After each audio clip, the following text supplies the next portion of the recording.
Ons lees die oordenking vir 22 Maart uit Die Here is my herder met die vriendelike vergunning van Lizet Marie. Die opskrif is liefde, liefde, liefde. Ons teksvers kom uit 1 Johannes 4 vers 10. Hierin is die liefde. Nie dat ons God liefgehad het nie, maar dat hy ons liefgehad het en sy seun gestuur het as versoening vir ons sondes. Die Joodse fees Yom Kippur beteken dag van versoening. Die kernwoord Kippur beteken om toe te maak.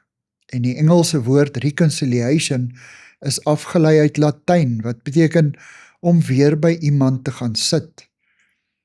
God maak ons sondes finaal toe. Hy kom sit in liefde by ons. Hy versoen ons met homself en met mekaar. Dit is die kern van versoening. Dit is nodig dat ons bewustelik saam met God sal leef. Hy moet deel van ons dag se kom en gaan wees. Ons moet hom opsoek en deel maak van ons gesprekke. Maar ons moet ook alleen stil word by hom en in sy heilige teenwoordigheid vertoef. Wikkel julle elke oomblik van die dag in hierdie liefde van my toe. So klink Johannes 15 vers 9 in die boodskap.